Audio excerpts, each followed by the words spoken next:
Assalamualaikum warahmatullahi wabarakatuh. Nama saya Titania Sobriani dari kelas 12 IPA 8, absen 37, akan menjelaskan pola penyerangan dan pertahanan dalam permainan sepak bola. Sepak bola adalah olahraga yang sangat digemari khususnya pada siswa laki-laki. Olahraga satu ini memacu adrenalin, mengasah skill para pemainnya. Selain itu, sepak bola juga melatih siswa untuk berpikir kritis dan melakukan analisa cepat dalam setiap keadaan. Meski terkesan simpel, tapi faktanya masih banyak siswa yang mengeluh betapa sulitnya permainan sepak bola.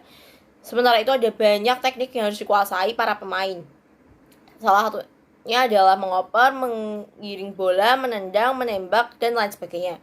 Tapi mari kita klasifikasi teknik tersebut berdasarkan polanya saja. Berdasarkan pedoman siswa, kita akan menjelaskan pola pertahanan dan pola penyerangan.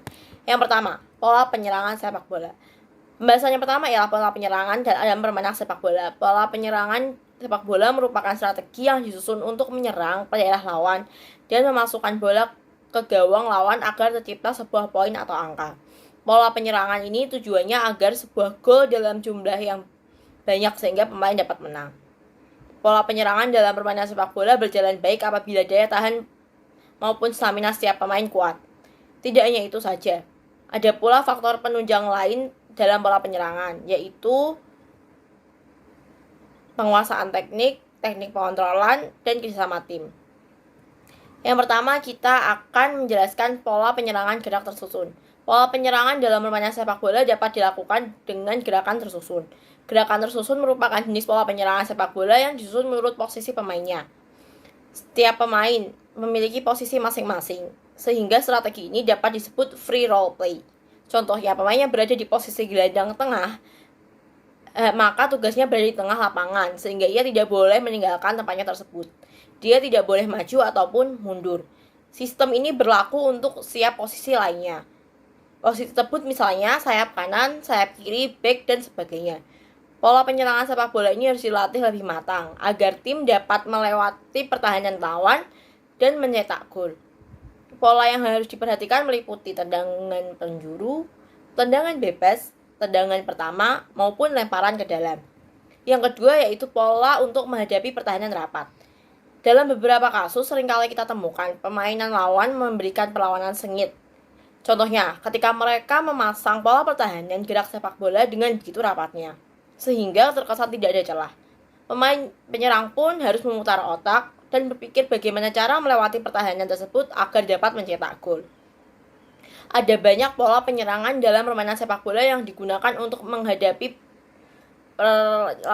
pertahanan rapat dari lawan. Untuk menghadapi kalian dapat mengoper bola panjang secara langsung agar lawan dapat keluar dari pertahanan yang mereka buat. Pola penyerangan sepak bola ini memang berguna untuk memancing lawan agar pertahanan mereka dapat ditembus. Pola ini memanfaatkan sayap kanan dan sayap kiri dalam menghancurkan pertahanan lawan. Yang ketiga, pola mencari ruang kosong.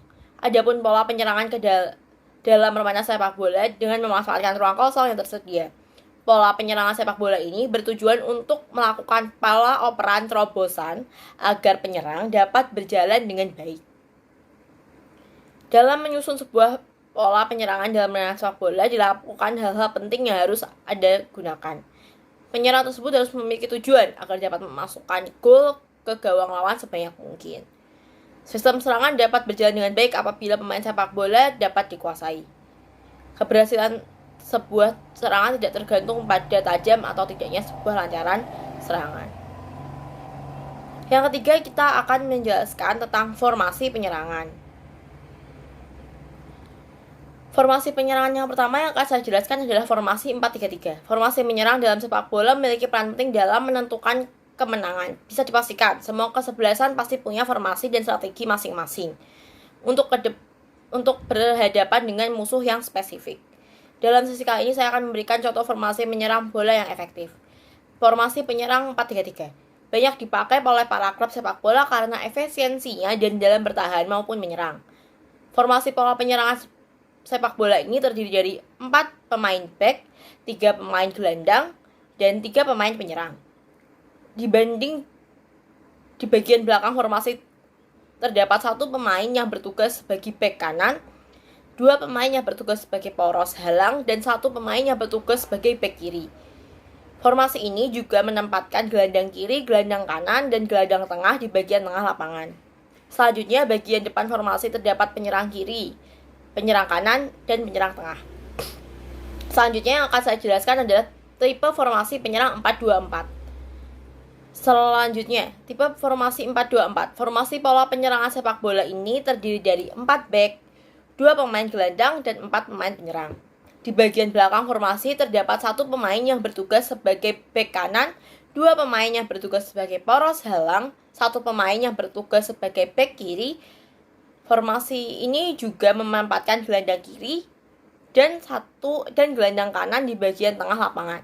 Selanjutnya, bagian depan formasi terdapat penyerang kiri luar dan 2 penyerang kanan luar. Masing-masing 2 penyerang kiri luar dan kanan luar. Yang terakhir adalah pola pertahanan dalam permainan sepak bola. Bertahan merupakan strategi terbaik ketika tim kalian sedang terpojok atau kesulitan. Dalam beberapa kasus, pola pertahanan sepak bola yang kuat justru bisa menciptakan celah, sehingga terjadilah serangan balasan.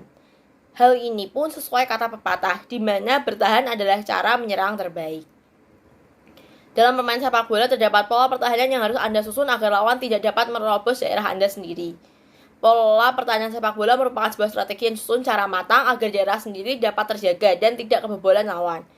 Pola pertahanan dalam permainan sepak bola bertujuan untuk mempertahankan daerah agar tidak mudah diterobos lawan, menjaga agar gawang tidak kemasukan bola, dan untuk mengambil bola dari permainan lawan. Aku akan menjelaskan pola pertahanan. Yang pertama, pola pertahanan man-to-man atau 1 lawan 1. Man-to-man marking atau menandai lalu menghadapi lawan 1 lawan 1 merupakan pola pertahanan sepak bola yang cukup efektif. Pertahanan ini dapat dilancarkan dalam keadaan membawa bola ataupun tidak membawa bola. Pemain lawan yang berada di dalam daerah pertahanan harus dijaga dengan ketat. Apabila pemain lawan tersebut berada di luar daerah pertahanan, maka pemain penjaga tidak bertugas mengawal lawan tersebut. Tapi saat musuh berada di zona pertahanan, maka pemain belakang pun harus menempel pada lawan untuk mengurangi ruang geraknya. Dengan demikian, pembawa bola pun akan kesulitan melakukan umpan atau mengoper. Yang kedua, pola pertahanan area atau zone marking. Selanjutnya, terdapat pola pertahanan dalam permainan sepak bola yang berupa zone marking. Pola pertahanan area merupakan pola pertahanan sepak bola yang dilakukan dengan cara membuat sebuah formasi di dalam area sendiri. Pola pertahanan ini menggunakan prinsip penunjang agar dapat mempertahankan area sendiri. Prinsip pertahanan sepak bola tersebut berupa pengamanan daerah pertahanan dari serangan lawan, membutuhkan kerjasama yang anggota tim, menggunakan pola pertahanan berlapis agar daerah sendiri tidak dapat mudah diterobos, menghambat serangan lawan, menggunakan formasi yang kokoh, dan menggunakan pola pertahanan yang mendorong pemain sendiri kembali ke posisi masing-masing. Yang terakhir adalah pola pertahanan kombinasi. Adapun pola pertahanan dalam permainan sepak bola yang memadukan pola man-to-man dan pola zone marking, pola pertahanan sepak bola ini tergolong strategi yang cukup sulit dan rumit. Strategi ini dilakukan dengan cara menjaga lawan dan tiba-tiba melakukan gerakan pindah tempat. Namun, tugas penjaga tersebut diserahkan kepada pemain yang paling dekat dengannya. Pola pertahanan ini memerlukan koordinasi yang baik antara pemain satu dengan pemain lainnya. Pola pertahanan dalam permainan sepak bola menggunakan beberapa formasi. Saya akan menjelaskan yang pertama, formasi 4-3-3. Pada pertahanan dalam permainan sepak bola terdapat formasi 4-3-3. Formasi pola pertahanan pemain 4-3-3 menggunakan 4 back, 3 pemain gelandang, dan 3 pemain penyerang. Di bagian belakang terdapat 1 pemain yang bertugas sebagai bek kanan, 2 pemain yang bertugas sebagai poros halang, dan 1 pemain yang bertugas sebagai bek kiri. Formasi ini juga menempatkan gelandang kiri, gelandang kanan, dan gelandang tengah di bagian tengah lapangan. Selanjutnya bagian depan formasi terdapat penyerang kiri, penyerang kanan, dan penyerang tengah. Secara garis besar, pola bertahan 4-3-3 bisa dibilang cukup efektif karena terdapat 4 pemain bagian belakang yang bertugas menjaga area gawang. 3 pemain area tengah pun turut serta menambah fleksibilitas ketika hendak melakukan serangan balasan. Selanjutnya yang akan saya jelaskan adalah pola pertahanan 4-4-2. Selanjutnya terdapat pola pertahanan 4-4-2. Formasi pola pertahanan sepak bola ini menggunakan 4 pemain back, 4 pemain gelandang, dan 2 pemain penyerang. Di bagian belakang formasi terdapat pemain yang bertugas sebagai bek kanan, stopper, bek kiri, dan libero. Formasi ini juga menempatkan gelandang bertahan, gelandang serang, sayap kanan, dan sayap kiri di bagian tengah lapangan. Selanjutnya, bagian depan formasi terdapat 2 pemain penyerang. Demikian penjelasan mengenai pola penyerangan dalam permainan sepak bola dan pola pertahanan dalam permainan sepak bola. Permainan tersebut dapat Anda kuasai dan Anda memenangkan dengan pola penyerangan dan pertahanan di atas. Semoga penjelasan saya dapat membantu Anda dalam melancarkan atau memenangkan lomba sepak bola atau pertandingan sepak bola. Terima kasih. Assalamualaikum warahmatullahi wabarakatuh.